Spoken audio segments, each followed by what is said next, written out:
Hi there, I'm Ricardo Corvey and welcome to the Rainbow Room International podcast channel.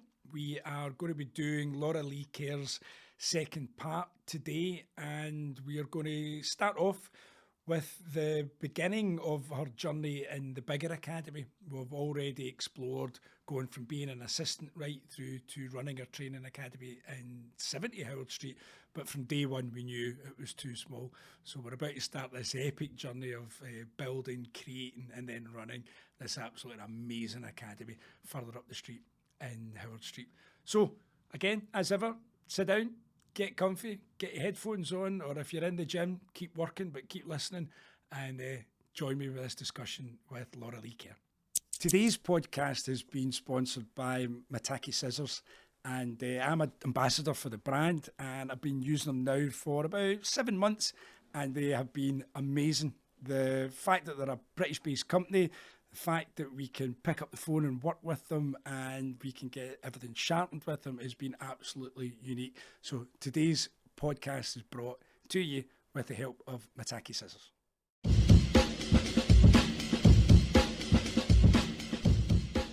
We were at 70 being too wee, and you're full of the gunnels, there's kids everywhere and you're having to throw them out the street to do their paperwork, and the opportunity for further up the street comes. So talk about that journey from kind of moving everything over, and were you part of the planning and the designing? You know, what was your input? So our the input was space, storage,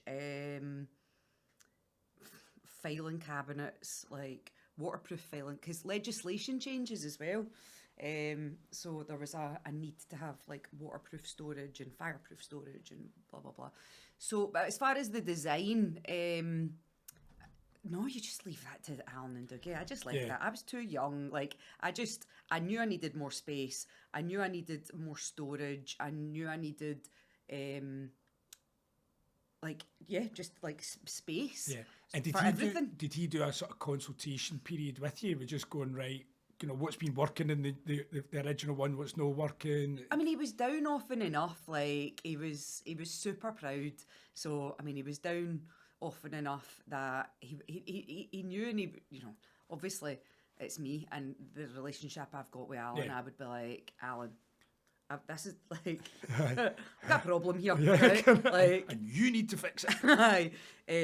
And I've always had that relationship with him where I can just be dead honest.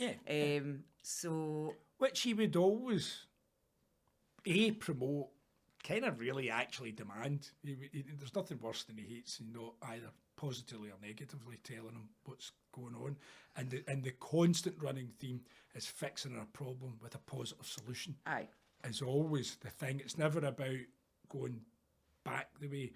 It's always about, well, this isn't working or this is good. But also you learnt quickly as well, you couldn't just go to Alan with a problem. You have to go to Alan with a problem and maybe a solution. Like you needed to have a solution in the bag. Because when you chapped that door, when you picked up that phone, you're like, right, Alan, like, you know, this is what's happening, blah, blah, blah. Because he's going to go, well, how are you going to fix it? What are you going to do about it? What are you going to do about it, right? So you needed, like, and I, you know, the first time it ever happened to me, I was like, but I'm coming to you for advice, and you're just making me answer the question. Like, that wasn't part of the deal, right? So, but you learnt quickly that you needed to have, and he would go, okay, well, if you do that, then this, and he would maybe like mould that. I'd love your answer being, there's 7,000 square feet just further up the road. Any chance you can get that for me? Like that. I know. So it's design, him and Dougie. Yeah. And how long was the transition then? When, kind of roughly from when you knew you were moving? We opened at number 70 on the 3rd of the 3rd of the 3rd. Wow, right? That's mental, isn't it? Then work started in 2000. They bought number 64 in 2005, took a year doing it up, and opened in 2006. So we were in number 70 for about a year, and we were like, no, this isn't it's not sustainable. So spent a year doing up number 64, and then we opened also in March 3 years later. Do you know the constant thing when you're talking about space, and I just keep thinking of, where would you now keep all the Sally dolls? and the Sally heads in 70 that Oh, you would even I don't use in a period in the new one. Just Absolutely no idea. absolutely, just it's amazing to Folders, think. just even, but yeah, so like legislation's changed, you've got to keep things for longer and blah, blah, blah. So, I needed filing cabinets, and Dougie's like, you don't need all this space. You do not, I'm telling you, Dougie, and within a year of being in the big one, every shelf was full. So interestingly, you go. I mean, was it an overnight? You know, did you? Oh, we did a flat. It was a weekend flat. Aye. I mean, all of us, we were in. Yeah. We were in our like trackies and trainers, and we were cleaning. And Gus and Gina were out, like we're washing windows, and like we were in there till probably 11 o'clock the night before we opened. To then get it ready, get it to Red Rock, and I mean, it was just. I mean, for those that have never been there, it's just out of this world. To this day, you come up those stairs and you come in there, and you kind of keek around reception, and you just see this thing going and going. You know, it just keeps on going. So, what was it like leaving from no space to all that space? It was a bit daunting. Yeah. But I didn't know anything else. Like, and also, like, I'm still really quite young in the grand scheme of life. Very, like, I'm 24, right, by this point, maybe. Yeah. Literally living my best life. Yeah. Like, loving my job, loving what I'm doing, loving teaching, like, going fabulous holidays. Like, I loved it. I loved everything about it. It was graft. I mean, I've no idea how many hours you were putting in a week. Teaching during the week, doing clients on a Friday and a Saturday, having a Sunday off, maybe a Monday off, back in again, doing it all again. It was just, I didn't know any different. No. Like, so I didn't, and I think maybe at the age of 24, I didn't have that fear factor of, oh, what if it fails? What if? I didn't for a minute even. I didn't think about any. That was never an option. Again, that comes through from all the directors and everybody when they're opening their thing. And I think that's also comes from the security network, knowing that, quite frankly, regardless of what time and what day, you could pick the phone up to another, whether, because most of us at some point have always, exactly as you say about having an answer to Alan before the question, but sometimes we've sort of batted it along the food chain a wee bit and going, what do you think of this? What do you think of that? And then, you know, so that was always my thing, is I always knew that I could always phone Ian, you know, and the other thing with that was there was never a hierarchy of that.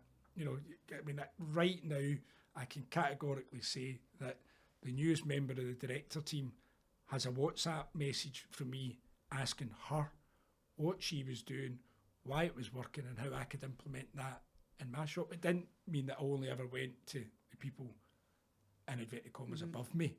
You know, it would be anybody, and I think that was always a unique thing. So the idea of things failing was just never really put in. It was just going to be successful, and it pretty much, I mean, quite frankly, from it always has been. It's never not really been. It's had its trials and tribulations, as any business has had, and you're probably a harder rock face in that the amount of legislation that gets changed around you is more sort of, well, it happens more often to you than it happens to us as salon owners, because obviously political parties come in, education ministers change, people want certain things, funding changes, you know, that thing is going on which people don't really understand. They think you're going in and showing something. Yeah, so I've got all of the salon legalities, the being an employer, right? The same as what every other salon director has and goes through.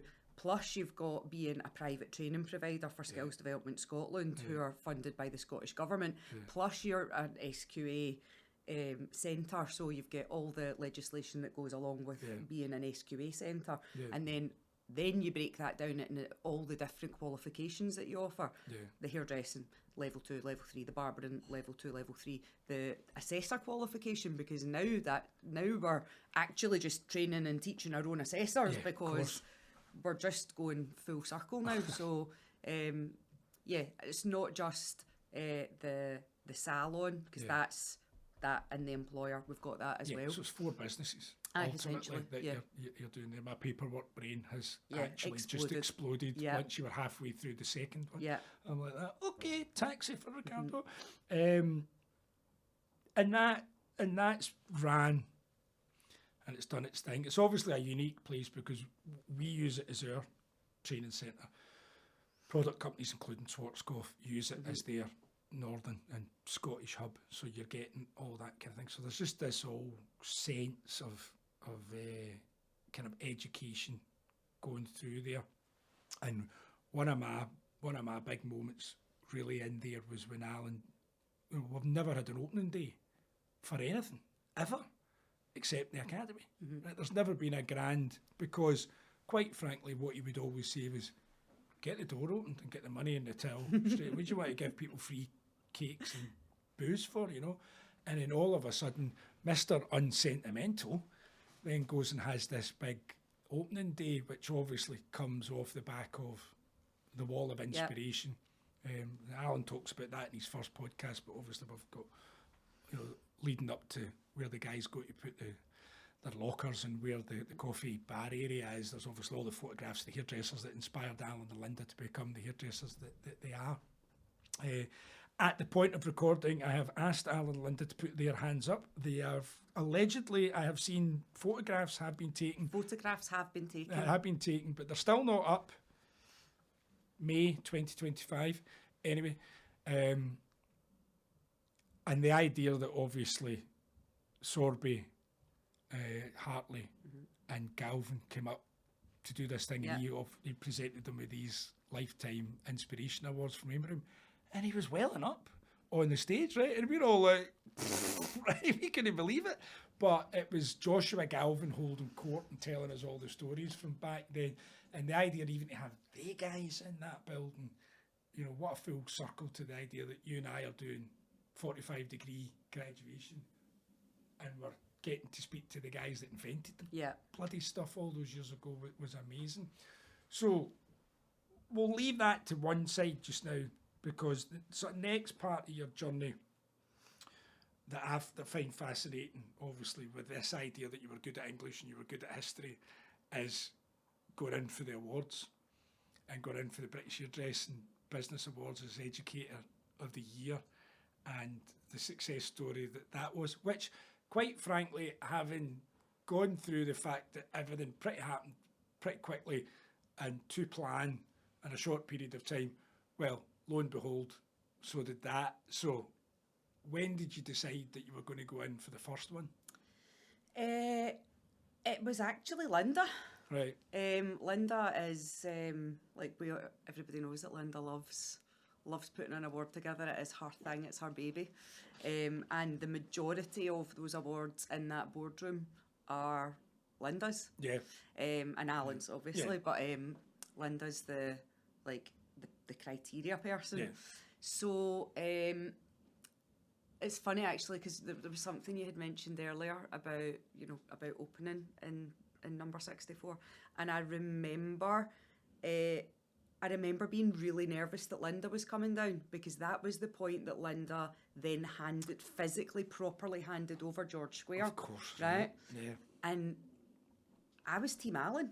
I didn't know Linda. Well, this is it. So I was a wee bit terrified. Yeah, no, because me I too. Didn't yeah, I'm know the her. same. I'd, obviously met her. Yeah. And had watched her and I'd seen hairdressing and what have you, but I knew her as Alan's wife. But I had a really close relationship with Alan, and knew that was going to be okay. Like, that didn't even concern me. Yeah. Other than, he's got to be down getting involved in my business and tell me how to do things. Again, I'd already stepped away from that. I've had my own wee shop down here, number 70, for a couple of years. The crossed arms and peering over from behind. Yeah, we've all been there. So I'm like, here we go again, right? But it was actually, I was more nervous about Linda because I just didn't know her. Mm-hmm. And that was what I was nervous about, opening the shop, because I was like, I don't know what this is going to be like. Well, I get that. I mean, for people that are going to be watching the podcast and going through all of them, you and I are Alan babies, and the majority of the rest of the sort of director team and crew through were all Linda babies. What that says about you and I, Leigh, I do not know. I don't know if it's a positive. I don't know if it's a negative. It's just a thing, and we'll leave it there. But equally, as Linda is maybe taking more control of a lot of the day-to-day things within the business, and where I would normally always instantly go to Alan and go, what if, and this, that. You know, even as a young director and having my salon and realising, going, oh God, I actually need to go to Linda about this. That took me a while. And also then it was that kind of juggling of going, am I going to annoy Alan by not going directly to him? You're like just trying to find out where the protocol was, you know, that way. But very quickly it was like, is it annoying? Does it end up in a bit of paper? Linda. Is it an idea that might be shiny and bright and interesting? Alan, right? But then once Alan goes, you might need to do it like this, you would then go, thanks, Alan. And then you would still double check Melinda and go, right, Alan thinks you should do it that way. What do you think? And it was getting the security of knowing that actually, and obviously they did. They had our backs. Yeah. They were both there. Aye, so they were very quickly. Like they were the team, weren't they? Yeah. They were the original. You know, we talk about a team, a family, and this, that, and the next thing, and that you know, you've got Mummy and Daddy Rainbow Room, right? You know, so they're there. And that works really, you know, that obviously works really quickly. So you're obviously then having to work really closely with her on a day-to-day basis, and then the mechanics of the business and running it.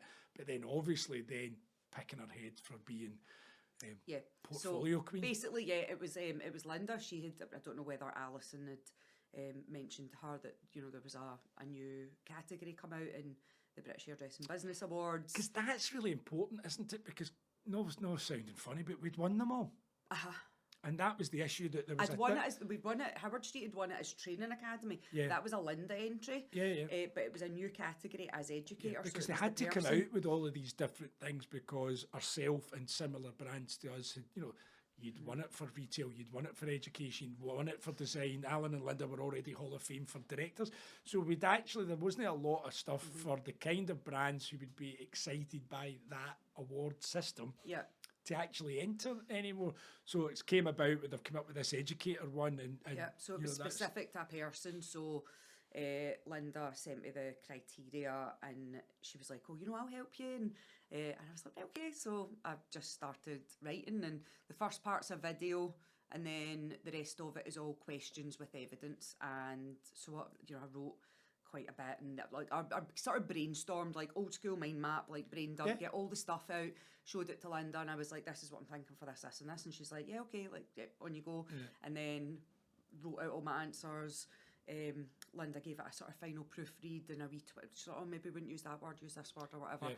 And then it was uploaded and entered, and that was the first one. So first attempt and win. Finalised, was like, oh right, okay, finalised. Outfit. Okay, I finalised. I am really honestly bricking it. And beautiful dress, down to London, and won it. So rather than resting on laurels and that was fine, you're now going, well, if I've won it that time, may as well try and win it again. Well, yeah, because you're kind of like, well, I'm still going. Like I'm still doing what I'm doing, and but I'm doing more. I have done more this year. A full year's passed. Yes, I've won. It was incredible. It was amazing. But I'm doing more. So well, just put it on paper and do a video and tell them what you're doing. So I did, and then I was it easier the second time, or was it hard? It was harder. It was harder because you want. It's really difficult because you don't know who your judges are going to be, right? And you can't bank on it being a full new team of judges, and you can't bank on it being a full team of judges that have done it before, right? But you don't know what it's going to be, because if it's judges that judged you last year, they can see zero repetition, right? Of course, right? It needs to be a full new entry, everything in the video, every bit of evidence. But if it's brand new judges, I'm still doing all that They've anyway. got to know the backstory. They've got to know that I'm still doing that and I've done this. And for those that have never entered these things, you've not really got you've got no time in the video. 90 seconds. Like the videos are like me when I entered mine. Are you kidding? Right, trying to get my point across in 90 seconds. I need 90 hours. And then you've not got a lot of words, and it cuts off, doesn't it? So you do that digital maybe entry. 500, maybe 500 and you or can't 350 get, and maybe. it's the amount of stuff you actually have to cut out Yeah. of what, and I know that sounds a bit daft, right? But I genuinely, when I went for my entry, I cut out a quarter of what I actually did in my business, and then for me to then not win, I'm going, well, no wonder, because I didn't get to tell you everything that I did. And that's it. You've got to give it all, because, and that was for number 2. I'm like, I'm going like heart and soul into this, because I've got nothing. Like I'm going for it. All in. And I needed to do it as well, because I wanted my name back up there. I didn't want just one and done. Yeah. Is that right? From once you'd won that, it wasn't, I've got one, that's great. Yeah. Because you're looking up to Dylan and to Susie, who are like, cool, one Scottish in the bag, we're going for 2. Yeah. It was just, that's what we did. Yeah, because they didn't do it either. But you're and going Darren for Hall and of Linda, Fame. obviously, because they'd done the Hall of Fame You're thing. going as for well. Hall of Fame. So 2. 2 was scary. Yeah. 2 was a scary but one. The outcome was super positive. Yeah. So we're now 2 in a row. Here we 2 go. in a row. Right. Yeah. So needless to say, you've got to go for the third. just got to go for the third. You've got to. Now, anybody in their right mind would genuinely wait It's maybe horrendous. a couple. Oh, do you know what? Right. In the law of averages, I'll just play it safe and go. But no, you've went full Aries, full competitive. Hippopotamus, dive in, straight in, it. right? Okay. So if 2 was difficult, how hard was 3? So hard.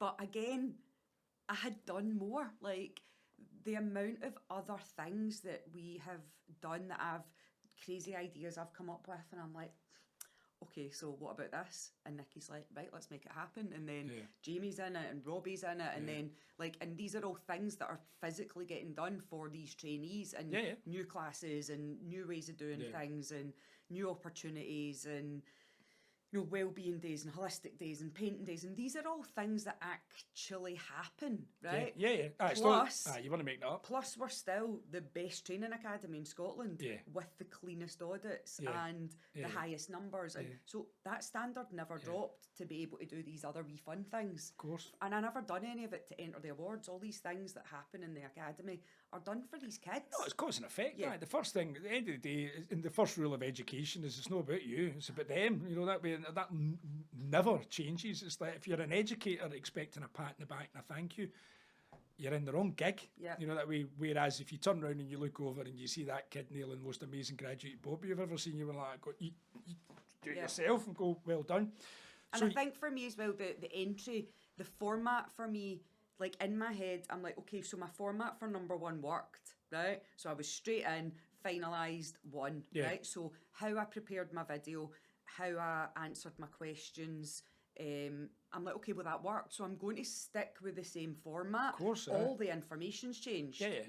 All the evidence is different. But that format worked. And then I was 2 and done. So I was like, well, that format worked. So if I'm going for 3, if it's not broke, don't fix it. No, and we did, like, me and Linda were like, should we change it? And we tried, like, we looked at a couple of different, like, things, and then, but we're like, no, this works. This works. So, needless to say, what happened? Hat trick. 3 in a row. Right, so straight in. So, basically, the shortest period of time you can to get into the Hall of Fame. You did it. Which is still, I always laugh, correct, because it's utterly ridiculous, it's right? Ridiculous, but see, from being on the other side of the fence and watching it, you're going, well, of course. The other thing as well is, without naming names or saying anything, you were up against some unbelievable industry giants. Amazing industry giants. Amazing educators, amazing brands. And that's also, there's sometimes, when you look at the list and you're up against and you think, you get this, you're up against that, just adds to it, that way. Adds to the nerves. nerves. It's like a football team winning a season and they've been pushed the whole way as opposed to winning it 20 points clear. It's not got the same gravitas, it's not got the same weight to it. But it's a whole year of it's a whole year of emotions because you're working really, really hard to get that award in, and you're giving it your all because you're like, I'm making no mistakes here. Like, No. if I'm putting this in, it's because I want to win, right? Yeah. So that entry you put your heart and soul into, and then you're waiting for the nominations, and then the nomination comes out, and you know, fortunately, my name was called, and my name's on the list, and I'm like high as a kite, and then you're like, then the nerves kick in. Right. So where's 14-year-old sporty Laura in all of this when you've got to try and win, and all of a sudden, because it's black and white, you either you get the gong or you don't get the gong. You know, where is she in amongst all of this? I want it. Like, I properly want it. Like, I want it, and I want to just, I've really wanted the 3 and done. Yeah. Like, I actually, it's the pure competitiveness. And of, if I don't get this one, right, I've got next year and we're going through this roller coaster of emotions again, because it is tough. We need to try. But it's tough as well. It's tough when you care. I mean, and I care. No, you just give a shit factor. I mean, it's, you know, don't get me wrong. To this day, it's the first thing in the interview. You need to give a shit.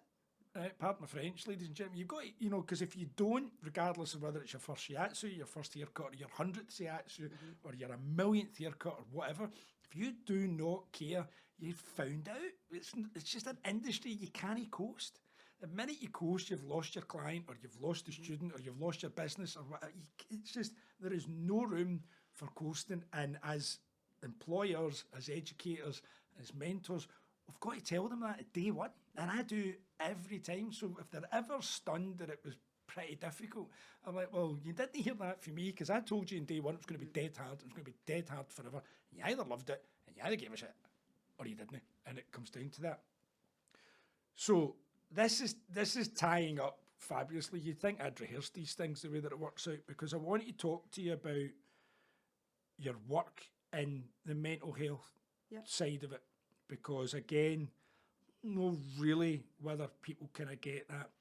And then all those little wee side projects and the opportunities, because they've been an absolute pivotal part of your success as an educator. But again, for me, and this is why I love doing this, because it's a full circle thing, right? So you went to that primary school and you saw all that diversity and cultures and creeds and colours of skin or whatever, and then grew up as an educator right at the rock face of when all that became important. So did you find that not only easier but more rewarding because of your time at school? So it actually baffled me a wee bit, because we were made to do all these equality and diversity policies, and I'm like, sorry, what? But why? Like this is hairdressing. Like, we are the most equal and diverse industry known to man, right? Yeah. Like, if you're not different, we don't want you. So I couldn't really fathom. I struggled with that, I must admit. Yeah. The first time we ever got them, I'm going, aye. Just because wasn't an answer. I know. So.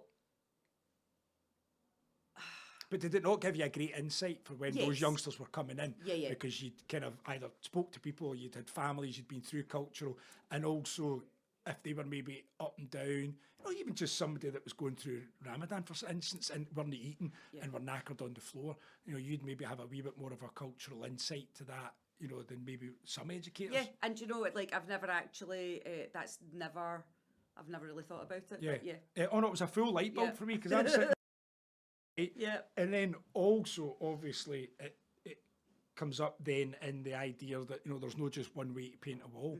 You've seen all these different cultures and the way they've handled different celebrations and different things. So that's then giving you this wide channel of, well, we could do it that way or we could do it that way. Because you very, very, very obviously never do things, for as much as you're saying it has to be right, the standard is with that, you do go about it in different ways. You try, well, that's not working, so let's do it this way, or that's not working.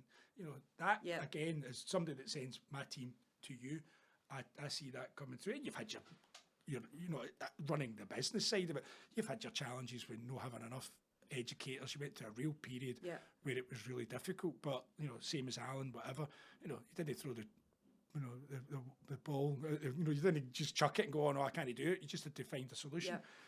But obviously coming out of COVID, you know, you did a lot of work down the mental health route. What took you that way? So I've struggled on and off with my mental health throughout my 20s, throughout my 30s, for various different reasons, and so I've been aware. I've been aware of my own mental health. I've done a lot of work on it. I've had counselling. I've had, I've been on meditation retreats. Right, I've done the whole bit, gambit. the whole bit. You've had a shot at it all. And we were noticing that more and more kids were struggling, and they were getting worked up about things. So pre-COVID, me and Nikki were looking at doing mental health training. Yeah. We didn't really know what we were looking for. We didn't really know what it needed to be. But we thought maybe we should do it. Mm-hmm. Let's you and me look at some mental health training in case anybody needs it. Right? Yeah. So that was basically it. So we started looking at different courses, and some of them were thousands and thousands of pounds, right? And we were because also I need to be able to walk up to Alan's desk and be like, so, yeah, I would really love to do this course. Yeah. It's going to take this amount of time. This is how much it costs, and this is why I'm doing it. Yeah. Right. And with all of the stuff that we've been doing with Skills Development Scotland and the equalities and diversities policies and all this stuff, we're like, oh, no, there's going to be focus put in this path. So again, this is pre-COVID. Maybe a year or 2 years before COVID, and we're like, let's do a qualification just in case anyone needs it. So we're hunting, we're looking for something, and then I had a chance conversation with a guy called Craig, who had messaged me or emailed me to ask me about a qualification that he wants to do for a group of boys that were coming out of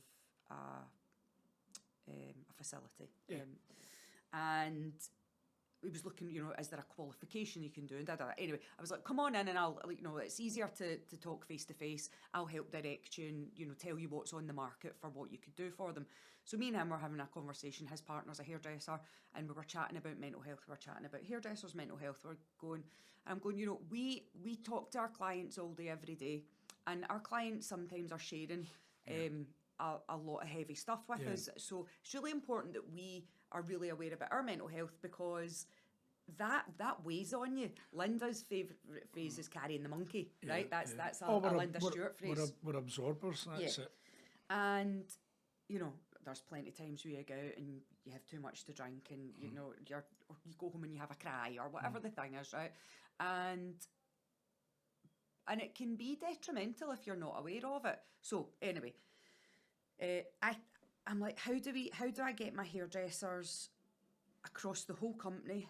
Because I need to go to Alan and be like, right, Alan, this is where my head's at, right? This is where I see this is what needs to happen. So I'm having a chat to Craig, and he's got this group of boys that he needs taught a qualification in. It's he's working as a mentor for Action for Children, and he's qualified in teaching mental health. Training, suicide prevention. So it was just one of those sort of serendipity moments, I imagine. And then COVID happened, and we all got shut down.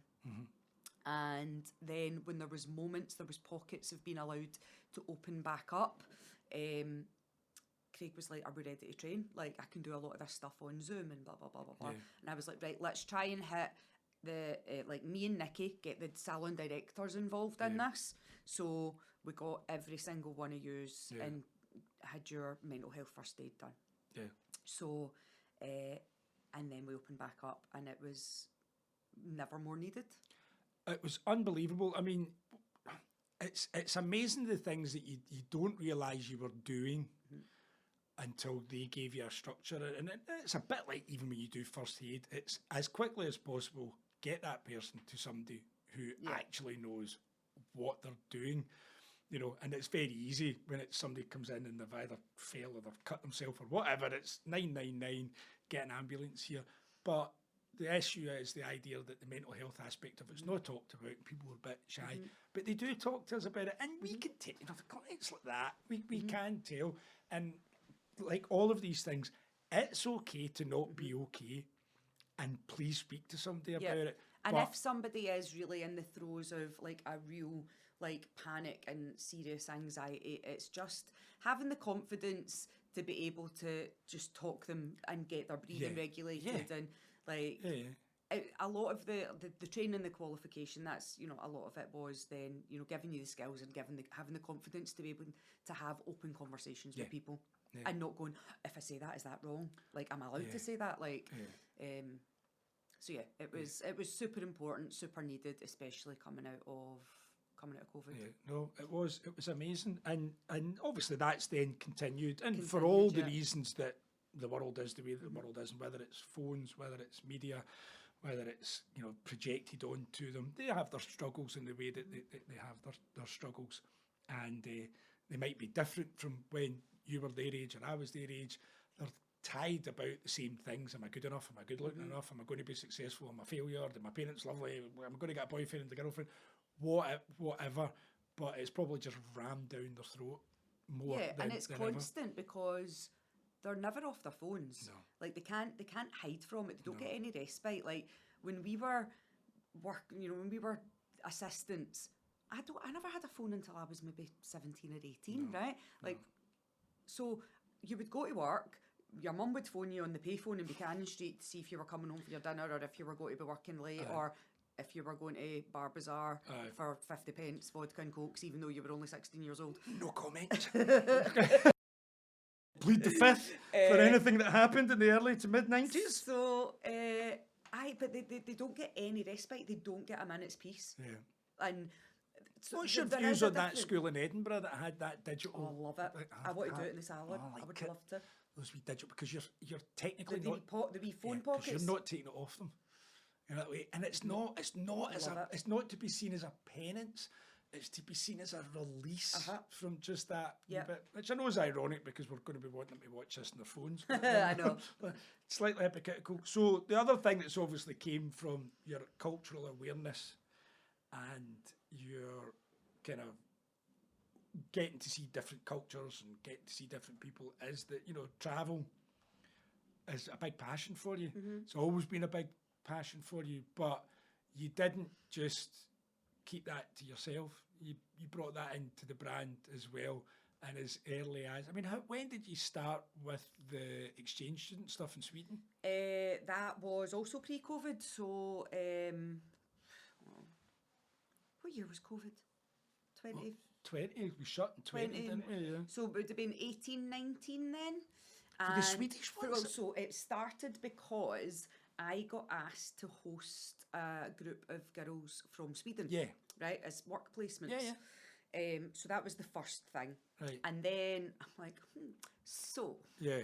if we're hosting them, I'll scratch your how- back. how do I do it? Like, how do I get people over? So then we hosted again, and then we had started setting up the plan of going to Sweden. So it was a hard one. It was a tough one because obviously I had to sell that to all of you guys. I'm like, so I've had an idea, right? There is a long-term benefit, I promise, right? Please trust me. Yeah. So it started off with 2, and we had 2 girls go over to Sweden. Was it? Right. It was just 2. And did they go on their own, or did you chaperone them? Or? So they got chaperoned out, and then me and Nikki went out and chaperoned them back. Right, wow. Okay, so how many years did you do Sweden before Italy? So we did 1 to Sweden, right? And then we had the funding was set up, the trip was set up, and then the next, so it was, we had the Swedish girls over, we went to Sweden, we were due another group of Swedish girls which arrived in March 2020, right? So they arrived on maybe the Monday, right? And they were coming to the academy, they were in the salons, they were coming to the academy, they were in the salons. And then I think by Wednesday we were like, we need to get them to the airport. Yeah, because by then the Friday. Because we knew that it was coming. Right. So, basically by the Wednesday, I'm like, I need to get these girls home, otherwise they're all coming to live in my house. Hi, Alan. I've got no idea. No, Alan's got a bigger house than I'll me. get a bigger house. So, Get them in a tree house. So yeah, so basically it was like wrap it up, get them back to the hotel, get them to get their stuff, get their bags packed back to the airport and back to Sweden. So our trip, needless to say, for the following year, or like 6 months later, whatever it was kiboshed. Yeah. So then we were like, okay, well, what else? Where else is there? So Riga was on the cards, and Italy, Lanciano in Italy specifically. So Riga pulled out. I can't remember why. So we were like, okay, we'll go to Lanciano. Well, we'd planned to do Lanciano further down the timeline. We were going to Riga, and then we were going to have students come over, and then we were going to go Lanciano. Right. And then Riga pulled out, so we're like, well, do you want to just make it Lanciano? We're like, okay, fine. And then, well, actually, do you want to just do 2 back-to-back trips? Okay, fine. Yeah. So that was what we did. So they both happened. God, what year did they happen? I know. Well, it would have been 2 and 3. 3 years ago? Yeah, so it was 2 and 3, 22 and 23. Because my guy was meant to be on the 22 one, I'm sure. But it's super jealous of the photographs of those ones. The food pictures on those ones were particularly good. It was fabulous. And then, the hairdressing was incredible. And then that led us to the daddy of all trips that were 8 weeks. So again, we're filming in May 2025. 8 weeks of grief. And we've got 8 weeks. That's why we're all dressed in black. Isn't it? Still. This is my summer black. This is. I'm wearing a dress. And we're super depressed, but only because it was so magical that obviously we got to go to Tokyo. So how the beep did you manage to put that together? Do you know, there's moments where sometimes I'm like, did that happen? Did I actually pull that off? I don't know. Did I pull that off? Yes. I actually did. And I'm still spending money because of it, quite frankly, because my back garden now looks really Japanese. So how did that happen? Brexit happened for a start. Yeah. So I couldn't tap into Erasmus Plus funding, which is what was the funding for Sweden and Italy, right? So Erasmus Plus is what does the, like uni placements and blah, blah, blah, right? But we are no longer in the EU, so we cannot apply. Yeah. So I was like, oh, that's that done, right? Well, that's disappointing. But I was like, well, it's out of my control. Didn't mention that in the news, did they? Zero control, can't do anything about it. So carry on doing what I'm doing, running the academy, coming up with whatever I can come up with. And then, so it was January, right? I got this email through from City and Guilds. Now, we're no longer a City and Guilds So that's 2004? Aye. Yeah. So I get this email from City and Guilds, and we're no longer with City and Guilds. City and Guilds decided not to deliver hairdressing any longer when the new standards were written, and they were launched. City and Guilds went no, so we had to move the full kit and caboodle to SQA, right? So a full training academy, 120 trainees, everything. We had to move the full centre over to a different awarding body. Okay. As well as still training and doing all the things that we're doing and meeting all the criteria and me doing clients and right? So that's fine. So this email comes in from City and Guilds. Normally I just delete, but this heading caught me and it said, college exchange trips to Japan. So I didn't immediately delete it, right? So it's January, so you know what it's like. It's like, get my figures ready, make sure Linda's got everything for Congress, blah, blah, blah, right? So January is, whatever other industry you're in may be quiet, but it's certainly not quiet. We're still... No. It's a busy month. It's actually the hardest. It's also the first month for an academy. It's the first month of our final quarter. Right? Because we run on the financial year. Right. So I've got everything running on salon periods, but at the same time I've got my financial year quarter for the academy and the funding. So I've got 2 different like finance things going on, right? It's great fun. So January, mobbed, email, looked at it. I went, oh, what is that? I'll just read it. So I read it and I'm like, I'm not college and I'm not with City and Guilds, but it's just a webinar, right? So I'm going to join in that webinar. The webinar was at 10 a.m. the Monday morning after Congress. Ouch. Did you have to have your camera on, or could you just watch it? I didn't make it. Right, well, that's But fair, I had enough. his email address because I'd get emailed the link for the Zoom, so I just emailed him directly and said, do you have any slides to share? And then I was like, oh, hi, this is who I am. Like, I'm Leigh, I'm training director for Rainbow Room. This is who we are, Scotland's largest salon group, blah, blah, blah. Have you got slides to share? You know, I'm just wanting to find out a wee bit more. And he was like, are you free for a Zoom any point this week? I'm like, yes. Yes. So had a Zoom with him directly, and I'm like, right, so I'm not with Sitting Guilds, I'm with SQA. He went, oh no, that's fine. Like, but you are an award, and like you do deliver qualifications, yes. Modern apprenticeships, yes. Okay. I'm not a college. I'm a private training provider. It's two completely different, like, sort of government funded streams, and private training providers get next to nothing compared to what the colleges get. And he was like, no, it makes absolutely no difference. You're still absolutely eligible. And I was like, okay, well, what do I have to do? He was like, so you're going to have to write a bid. The bid goes directly to the Department of Work and Education through the UK government. It's not Scottish government, it's a UK government. The funding's through the Turing scheme, through Alan Turing, a legacy scheme that he's left. And I can't help you with that bit. We can help you on the side of building the partnerships for being on placement. Got you. But you need to get the funding first. Yeah. And I'm like, well, I've And never if written a only, bid. if only you'd had history of being able to put these great documents together to impress people to pick you. That would, where did that circle come?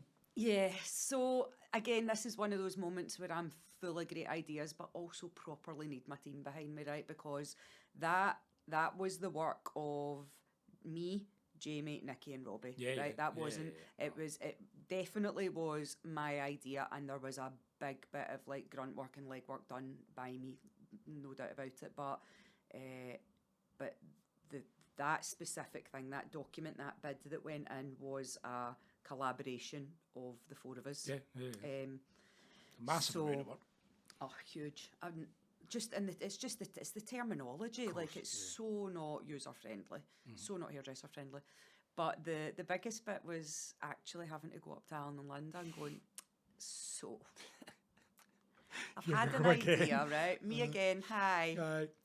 I might possibly be able to apply for funding that might possibly mean that I could take a group of people to Japan. And they were just quiet. Yeah. And then Alan stood up, and I'm like, oh shit. And he stood up, he went, and he leaned on the desk, and he's like, do you really think you can do it? I went, aye. He went, okay then. Crack on. I mean, the thing with that with them is how proud are they going to be of the idea that we've built a business around Kaizen management philosophy. We've done... I could see it in Linda's eyes. I could see it in her face. You know, we're so passionate about the shiatsu and the head massage and what that's meant to us from day one to the point where we kicked about with it written on our backs. You know, the passion for the blades and the scissors and the craftsmanship that goes into that we've loved. You know, the styling and the design of Buchanan Street when we were there, right down to the bamboo and the flowers and the whole shebang. You know, that whole Japanese culture has been massive in our brand. And fast forward to being there and how surprised they were that either A, we knew what we're talking about and seemed to love it as much as they did. We blew the Japanese away when we were there. And, you know, so obviously the chunk of work that went into it, but that whole, you know, we're talking about, there's been so many full circles in your story, from whether it's been, you know, your sportsmanship to then wanting to win stuff, to your culture and all these different people, to then being able to, you know, look after all these different people, to being passionate about how you were working in your history and your English exams, to then obviously being able to put your portfolios together and your paperwork together. You're then looking at your story with, you know, craft and design, which we obviously know angles and techie, and that's how we draw a haircut. And my dad was a joiner. And your dad was a joiner, right? So all that's there.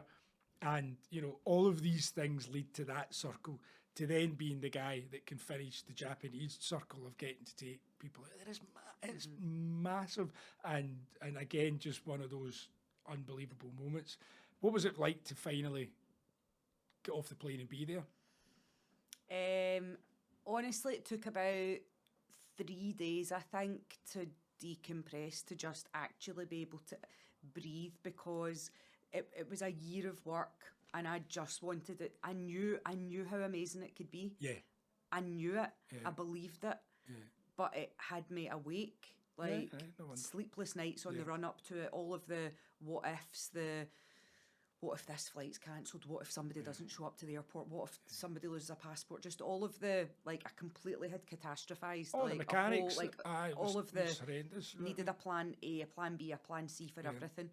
And it took me about 4 days to really sort of come down, of like being in Japan and going, I can't keep doing this because I'm going to have a nervous breakdown. No. Like, I'm not in charge of people now having a good time. We're here. We're in the country. Yeah.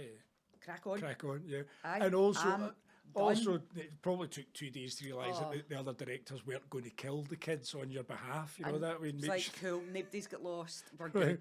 We're going to be okay. Everybody, all those chaperones are chaperoning. We'll we're be all good. right. Yeah, we'll get there at the end. And you know, lots of kids, different backgrounds. Oh yeah, such different backgrounds. Different sort of. Well, the thing is, that's what it's about. Like, it's about being able to provide opportunities, and that's everything.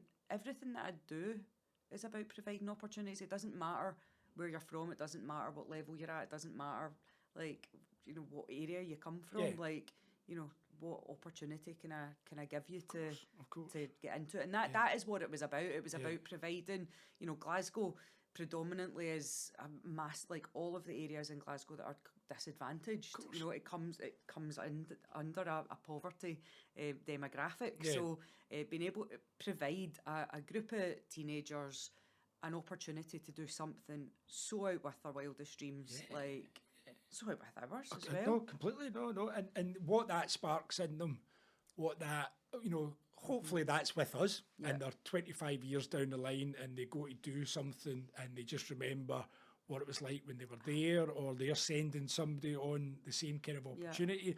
And then if not, and whether they're lifting a pair of scissors or whether they're doing anything in 25 years' time and look back and go, they did that for me, and that sparks them to understand that they can give that opportunity to somebody else. And I think for us, it's given us, it's partly taken us back to our roots, right?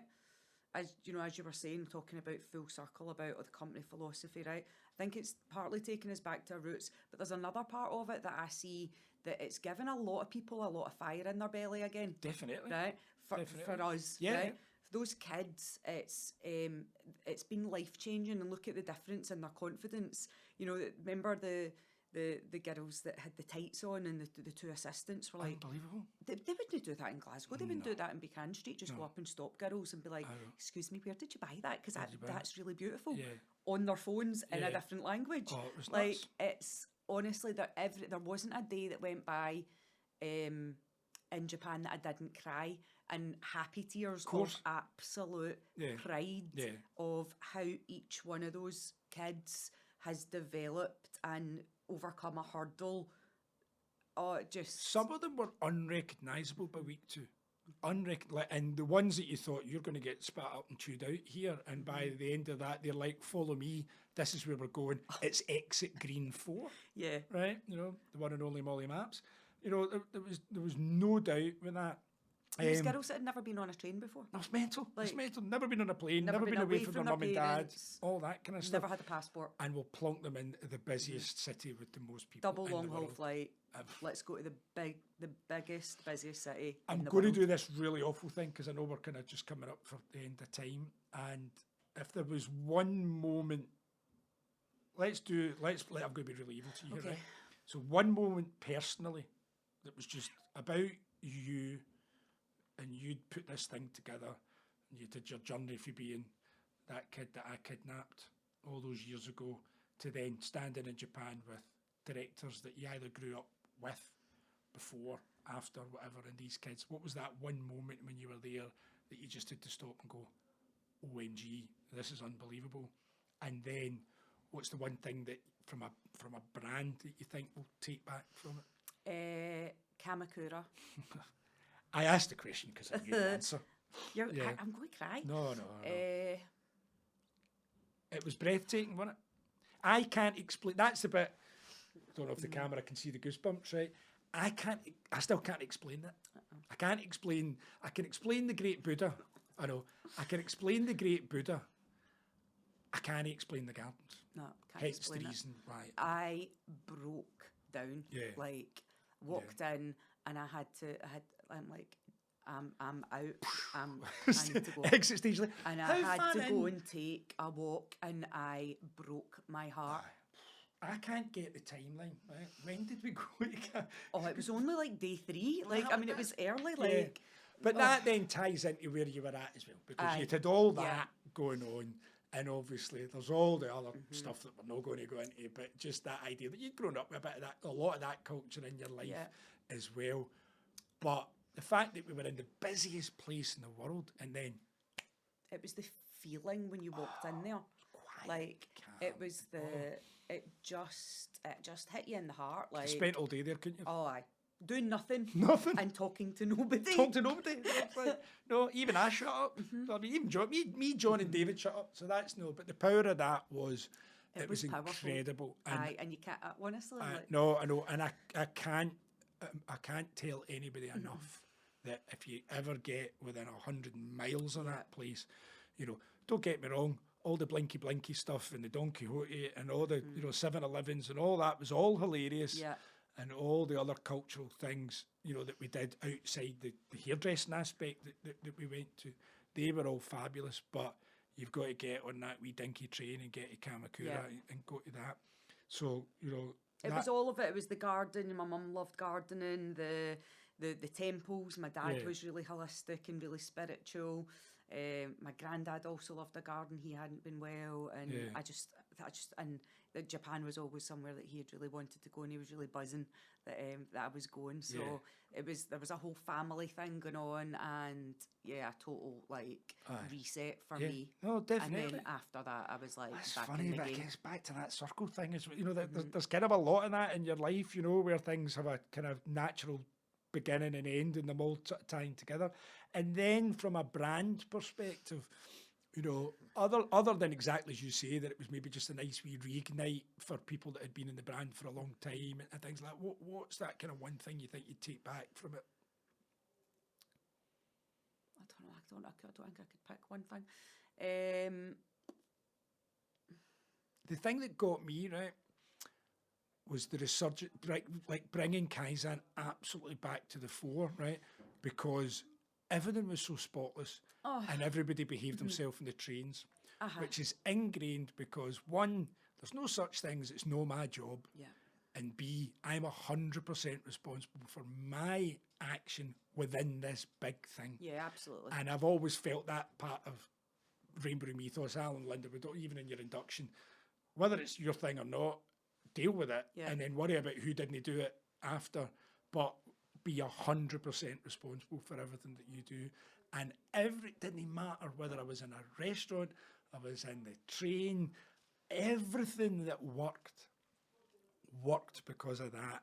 And I'm sitting going, this is all I'm going to talk about forevermore. And I've came back in management structure. I'm still processing it, and there's still daily, or weekly, there's moments where I'm like, I get it. And I think that's still going to take a while because I had so much pressure on myself, and there was so many things that just had to be done that we were still in charge of while everybody's living their best lives on the trip. And me and Robbie and Jamie and Nikki are scuttling about in the background going, well, that needs to happen and that needs to, and we need this and because we've got these reports to write, and like, so it's going to take me a while. I don't think there's not one thing. No. It's all of it for me. And it's seeing those, it's the kids. Yeah. Oh no, it really was. It was some of them bigger than others.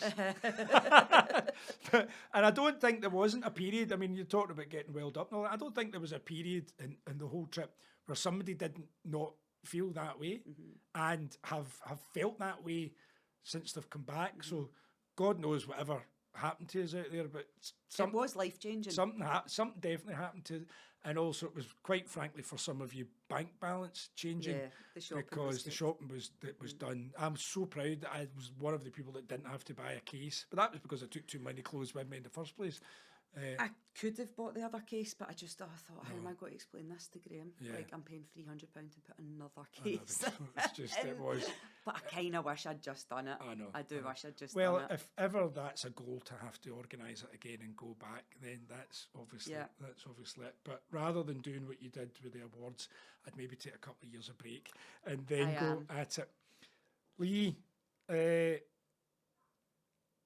has actually been pretty difficult to keep it together for 2 hours with you, right? And I'm not even going to tell you how much I love you, and seeing this journey and what you've done and who you've became throughout it all, which has been no surprise to me at all, right? You talk about the challenges and the things that you've done, and to know that you were going to do it and do it and do it to the level you've done is reward enough to shoehorning your mum into saying, yes, you can come. And it's been my pleasure to talk to you today. And if anybody watching this has ever doubted about whether to come to join Rainbow International or a brand or not, if they don't get it today, they ain't ever going to get it. And if you're not getting it today, we don't want you then, right? Because if you haven't watched this and you think they're the team for me, then I don't know what else somebody can say to you. So thank you. Thank you.